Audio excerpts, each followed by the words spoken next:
Buenos días. Hoy vamos a hacer un pequeño resumen de las temáticas que vimos en este corte.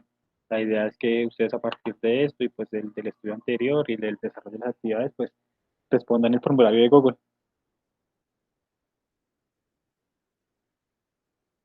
Entonces primero vamos con biomecánica de rodilla, voy a mencionar lo más rápido que pueda para destacar lo importante.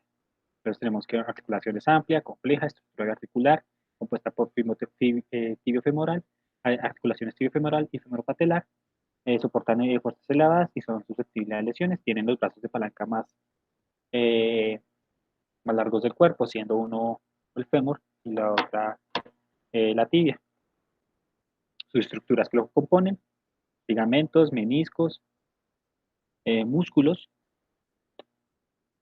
los 6 grados de libertad, recuerden, flexioextensión, aquí hay una rotación externa, rotación interna, varo y valgo en el movimiento y los diferentes ejes en los que están, 6 grados de libertad y cada uno con su nombre. Y los tenemos según los grados de libertad, los que pueden moverse, flexión, rotación interna, rotación externa, extensión también, aducción y abducción en plano frontal, que son los mismos valgo y varo de rodilla. Esas son las diferentes, ese es un análisis biomecánico de la marcha, donde ya vemos todo el ciclo de la marcha y vemos la forma en que se mueve la rodilla en el movimiento de flexo-extensión, algunos grados en las actividades de la vida diaria. Vemos los movimientos articulares superficiales, entonces tenemos que en la rodilla se mueve, hay movimientos superficiales entre los cóndilos de la tibia y entre el fémur, y también está la rótula. En la articulación tibiofemoral se da el movimiento en los 3 planos simultáneamente, menos en el frontal y en el transversal. Respectivamente en la articulación tibiofemoral vemos el centro instantáneo de movimiento, que es ese punto donde hay contacto y que va a ir cambiando alrededor de los diferentes momentos de flexión o extensión. Tenemos que ese centro instantáneo nos va a describir que en la articulación tibiofemoral hay un movimiento de rodamiento y deslizamiento. Tenemos los ligamentos cruzados anteriores y posteriores que van a ser más estables a rodilla junto con los cóndilos femorales y van a impedir que se salga esa rodilla o que se disloque. Con relación a la articulación femororotuliana, este describe un movimiento de deslizamiento principalmente. Los diagramas de cuerpo libre en la rodilla.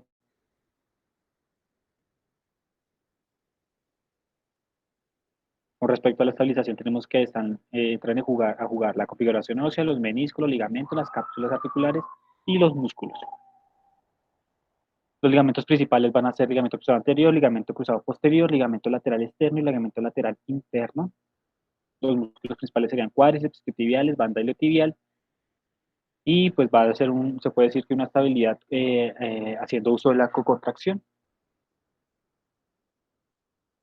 La función de la rótula, pues primero es ayudar a la extensión de la rodilla al provocar deslizamiento anterior en el tendón del cuádriceps, también alarga el brazo de palanca de la fuerza muscular del cuádriceps y permite una distribución más amplia de la solicitación compresiva sobre el fémur. Aquí vemos el ejemplo del brazo de palanca.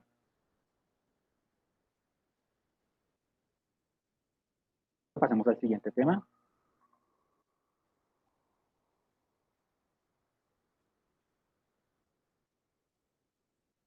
Vamos con la cadera.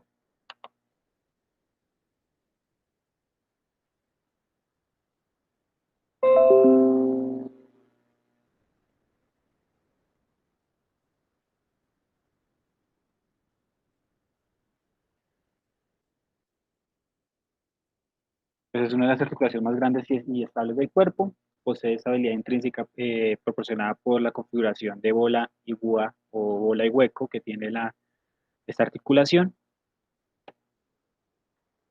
Las consideraciones anatómicas son que tiene una cabeza de fémur, tiene un acetábulo de la pelvis, una cápsula articular laxa y un rodete de músculo fuerte que lo rodea y un amplio rango de movimiento. El acetábulo va a ser el componente cóncavo de la articulación.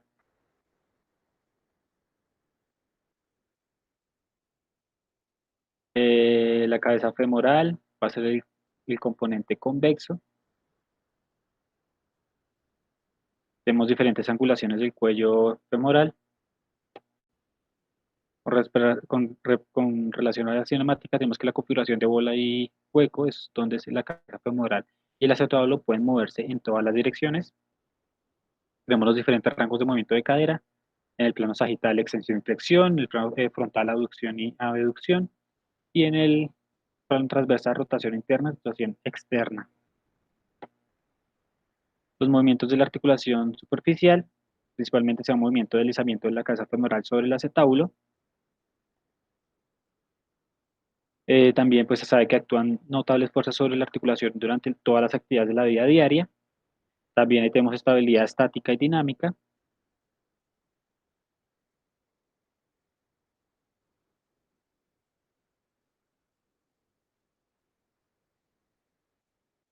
Eh,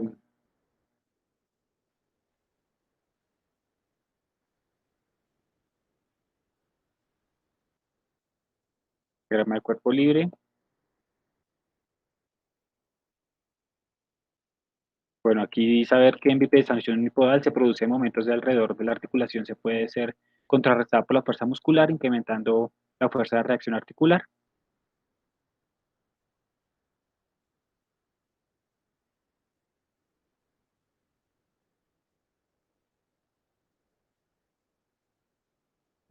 Esa estabilidad estática, pues debido a que la articulación de cadera es estable, se puede conseguir una bipedestación erecta sin contracción muscular a través del efecto de estabilización de la cápsula articular y ligamentos capsulares, pero obviamente hay siempre movimientos alrededor de esa articulación, entonces los músculos tienen que, tienen que activarse para lograr esa estabilidad. Recuerde que los principales estabilizadores unipodales son el glúteo medio, el glúteo menor. Vamos con la siguiente, que sería la biomecánica de la columna dorsal. Después tenemos que, como introducción, protege la médula espinal, transfiere la carga de la cabeza y el tronco hacia la pelvis. Tiene movimientos en 3 planos, cuenta con 24 vértebras sin contar las de sacro y el coxis. Tiene estabilidad por medio de discos intervertebrales, ligamentos y músculos. Ese es el segmento móvil o unidad funcional, que está compuesta por una vértebra, un disco intervertebral y otra vértebra encima. Entonces, vértebra, disco, vértebra. La porción anterior del segmento móvil está compuesta por los discos intervertebrales, el disco pulposo, el disco intervertebral, que va a estar conformado por una porción interna, que va a ser el núcleo pulposo, que es una masa gelatinosa, compuesto también o rodeado por una cubierta externa dura, que se va a llamar anillo fibroso, y pues alrededor, arriba y abajo del disco va a haber otro componente que es el platillo vertebral, que está compuesto por cartílago hialino y va a separar el disco del cuerpo vertebral. Aquí vemos la conformación, núcleo pulposo, anillo fibroso. Por debajo estaría el platillo vertebral. Estamos el agujero de la médula espinal y los nervios que salen de cada una de las vértebras para dar sensibilidad y movimiento a todo el cuerpo. Tenemos la carga sobre el disco intervertebral, entonces va a cambiar dependiendo de su salud, se puede decir, o su degeneración. A mayor diámetro van a ser capaces de soportar mayor eh, solicitación. La porción posterior del segmento móvil va a ser principal énfasis en las facetas vertebrales. Esas facetas vertebrales lo que van a hacer es, primero, servir como punto de unión para todos los músculos y ligamentos, y también pues van a limitar el movimiento articular dependiendo de cada una de sus secciones. Van a haber movimientos diferentes en cervical, diferentes movimientos en columna cervical, en columna torácica y columna lumbar dependiendo de la angulación de esas facetas que nos van a decir hasta dónde se podría mover esa vértebra. ¿Y por qué? Porque pues las facetas van a dar un tope sólido al movimiento. Alrededor de esas facetas, pues miren todo lo que hay insertado. Ligamentos, músculos. Tenemos los ligamentos de la columna. Entonces, pues nos van a ayudar a contribuir a la estabilidad. También tienen un alto contenido de colágeno, lo que van a limitar su extensibilidad, con excepción del ligamento amarillo que tiene una cantidad grande de elastina que va a permitir un acortamiento en extensión, un alargamiento en flexión, incluso en posiciones neutras el ligamento va a tener una tensión ya de base. Este ligamento siempre está tensionado. Las deformaciones de los ligamentos según el movimiento, entonces en cada movimiento que se hace en la columna, pues se van a ver algunos ligamentos expuestos a diferentes tensiones. Tenemos la flexión, la extensión, inclinación lateral y rotación. Con respecto a la cinemática, pues son movimientos de interacción coordinada entre nervios y músculos, y pues vamos a tener donde músculos agonistas que van a iniciar o van a llevar a cabo el movimiento, músculos antagonistas que van a controlar y modificar el movimiento. Tenemos una contracción muscular que va a ayudar a la estabilización de la columna. Los rangos de movimiento van a depender del nivel de la columna, la orientación de las facetas, el movimiento entre dos vértebras es pequeño y no se produce independientemente. Entonces se debe leer la columna completa. La caja torácica va a limitar el movimiento de la columna torácica y la pelvis pues va a aumentar el movimiento del tronco mediante la basculación. Aquí la flexión según en cada uno de los movimientos, rangos de movimientos donde tenemos inclinación laterales, rotaciones y flexo-extensión. El movimiento funcional de la columna, que va a depender del género, de la edad, de la actividad física, y pues va a ir disminuyendo con la edad, más o menos un 30% en la vejez, principalmente en la flexión y en las inclinaciones laterales. Los músculos que recorren la columna, tenemos el flexor, el recto abdominal, oblicuo interno y externo, transverso del abdomen, psoas. En los extensores tenemos paravertebrales, multífidos, intertransversos. Para la inclinación y la rotación tenemos una contracción de los flexores y extensores, ya sean de un solo lado o juntos.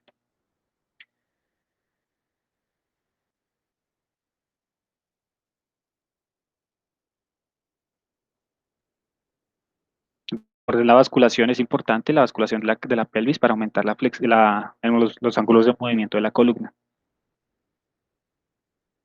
Las inclinaciones laterales, cómo se mueven, el movimiento pélvico. Entonces, el movimiento pélvico es esencial para incrementar el rango de movimiento funcional del tronco.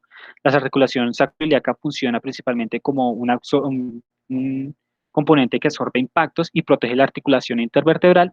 La transferencia de las cargas desde la columna a la pelvis ocurren a través de la articulación sacroiliaca y las fuerzas musculares que actúan sobre la articulación sacroiliaca tienen un efecto de estabilizar y también atenúan la elevada solicitación de carga en la pelvis.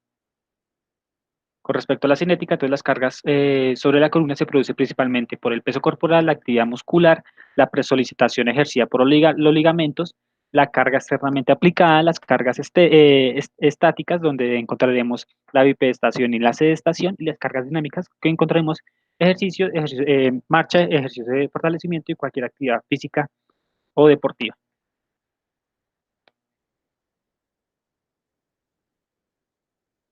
Recordemos que en la carga sobre la columna durante la bipedestación va a ser la activación de músculos posturales activos en todo momento.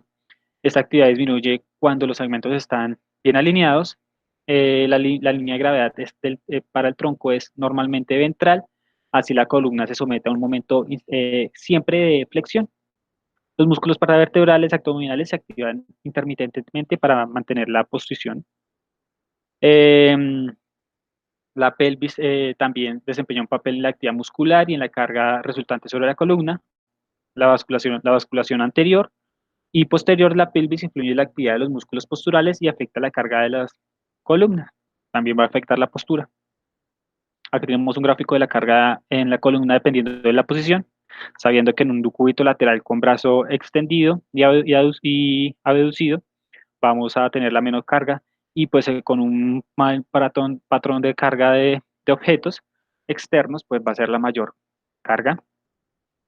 Aquí hay algunos ejercicios importantes para disminuir la carga sobre la articulación y la mejor posición para estar sentados y dónde debería estar el apoyo para que la columna no esté cargada. La forma adecuada y cómo modifica la fuerza resultante dependiendo cómo realizamos la fuerza. La técnica de elevación de objetos adecuada a comparación de otras técnicas no adecuadas, donde se ve que el momento total de flexión aumenta bastante.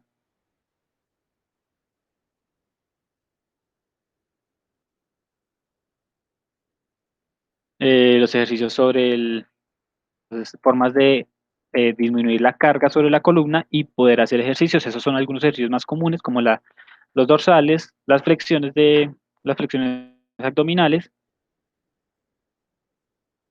Y vamos con el último tema, que son las cadenas cinéticas.